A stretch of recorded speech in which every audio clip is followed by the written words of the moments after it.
Hello students, मैं हूं राजेश कुमार और आप सभी का कुहू इंटरनेशनल सीनियर सेकेंडरी स्कूल द्वारा आयोजित ऑनलाइन क्लासेज में स्वागत है। मैं आज आपको इस वीडियो में आपकी कक्षा 9 विषय हिंदी पाठ्य पुस्तक क्षितिज के काव्य खंड के पहले पाठ कबीरदास जी के बारे में बताऊं। वैसे तो आप पूर्व में कबीरदास जी के बारे में पढ़ चुके होंगे, फिर भी विस्तार से मैं यहाँ आपको जानकारी प्रदान करूंगा।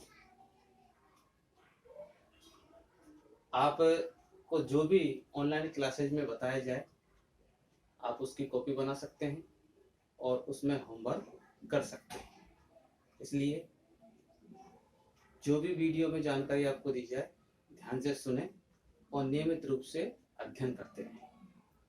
तो बच्चों, कबीरदास जी भक्ति काल की निर्गुण संत काव्य धारा के श्रेष्ठ कवि, संत और समाज सुधारक माने जाते हैं। इनका जन्म कब हुआ, इनके माता पिता कौन हैं, कौन इनके गुरु हैं, इन सब की जानकारी यहाँ मैं जीवन परिचय में आपको दे रहा हूँ। इसे आप कॉपी में उतार सकते हैं।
कबीरदास जी के जन्म को लेकर विद्वानों में मतभेद है।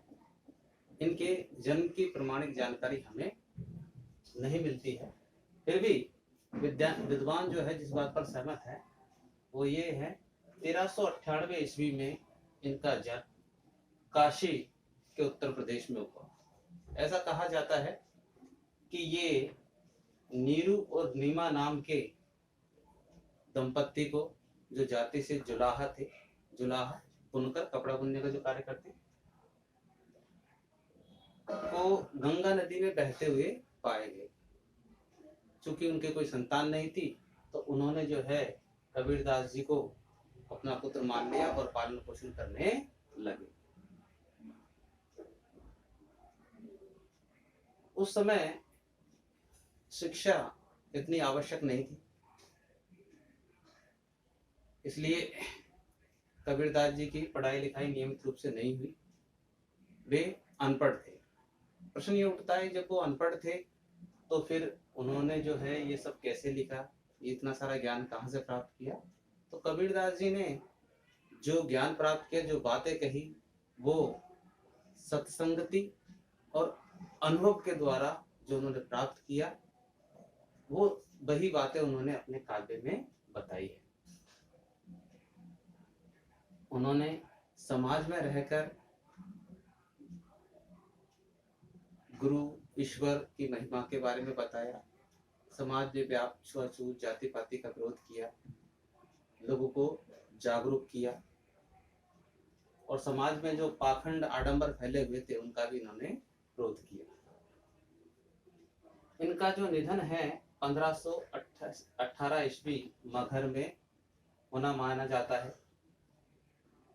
कबीरदास जी जैसा कि बताया कि अनपढ़ थे, तो फिर ये सब जो उनके दोहे हैं, साखी शब्द वगैरह हैं, वो कहाँ से किसने लिखे?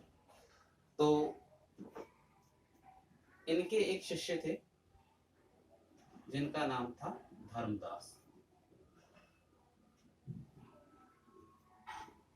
धर्मदास ने कबीरदास जी के द्वारा कही गई बातों को एक ग्रंथ में शामिल किया जिसका नाम था बीजक। कबीरदास जी ने जो कुछ बातें लोगों को बताई वो सब बातें धर्मदास ने बीजक नामक ग्रंथ में संकलित कर ली। यानी कि ये कबीरदास जी की एकमात्र प्रमाणिक रचना है। इसमें उनके द्वारा कही गई सभी बातें सम्मिलित है। बीजक के अंतर्गत कबीरदास जी ने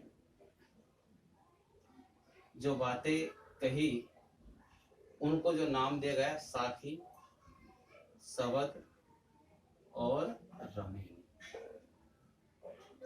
साखी, शबद और रमेनी। साखी का मतलब क्या है? साखी का मतलब है साक्षी गवाह। यानी कबीरदास जी ने अपनी आंखों से जो कुछ देखा वही अब अपने काव्य में उन्होंने कहा। इन्हें हम दोहा भी कह सकते हैं क्योंकि इनके द्वारा कही गई साखी दोहा छंद से मिलती जुलती है। शबद का मतलब है पद। छोटे छोटे पदों के माध्यम से इन्होंने बड़ी गहराई वाली बातें कही। रमेनी ये चौपाई छंद के समान है। तो इस तरह से कबीरदास जी की बीजक में जो रचनाएं संकलित है उनको साखी, शबद और रमेनी के नाम से हम जानते हैं। साखी जो दोहा छंद है, शबद जिसे अपन पद कहते हैं और रमेनी चौपाई छंद है। अब बात आती है कि कबीरदास जी ने हिंदी साहित्य के लिए क्या किया। तो इनके साहित्यिक परिचय के बारे में मैं आपको संक्षेप में बताऊं। इनका साहित्यिक परिचय निम्न प्रकार है।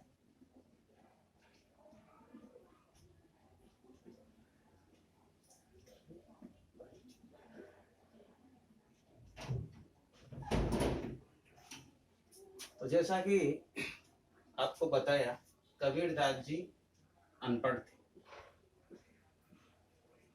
इन्होंने जो शिक्षा, जो ज्ञान प्राप्त किया वो सत्संगति से, साधु की संगति में ये रहे। उस संगति से इन्होंने ज्ञान प्राप्त किया और समाज में जो कुछ देखा, अनुभव किया, उसी के माध्यम से इन्होंने ज्ञान प्राप्त किया और लोगों को जागरूक करने का प्रयास किया।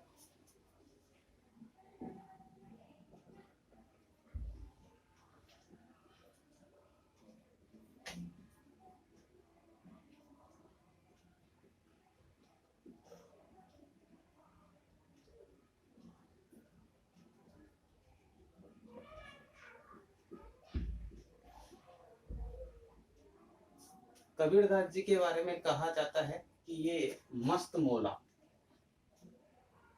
मस्त मौला का मतलब समझते हैं? जो अपनी मस्ती में मस्त रहता है, जिसे दुनिया से कोई लेना देना नहीं है, जो अपने ईश्वर में लीन है, जो संतुष्ट है, फक्कड़, जिसके पास कुछ नहीं है,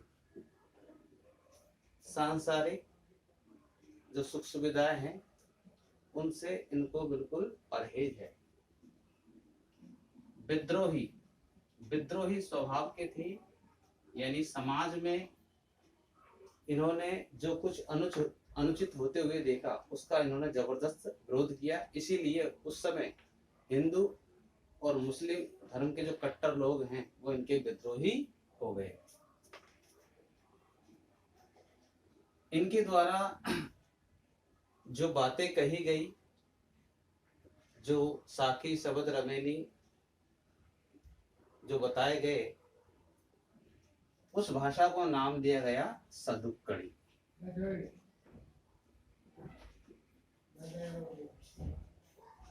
आप सोचेंगे ये कौन सी भाषा हो गई?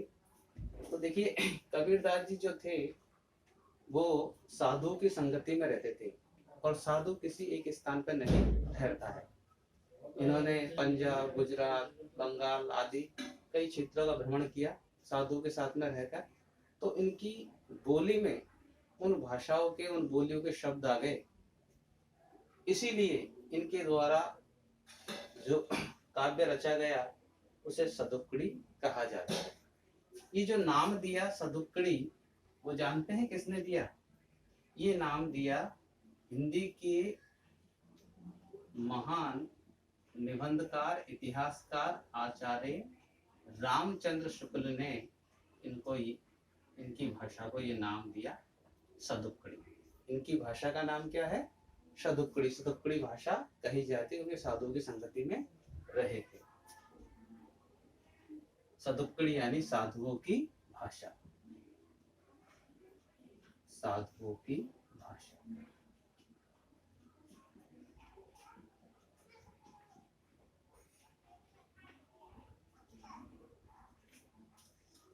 कबीरदास जी ने अपने काव्य ग्रंथ बीजक में समाज में व्याप्त कुरीतियों, पाखंडों, अंधविश्वासों आदि का जमकर विरोध किया और धार्मिक कट्टरता पर व्यंग्य किया।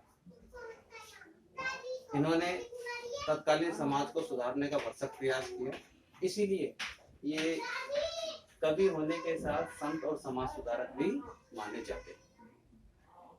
तो इनका परिचय जानकर आप समझ गए होंगे कि इन्होंने जो बातें बताई उस समय समाज के लिए कितनी उपयोगी थी। तो आज के लिए इतना ही, अगले वीडियो में फिर मिलेंगे। तब तक सुरक्षित रहिए, बड़ों का कहना मानिए। धन्यवाद।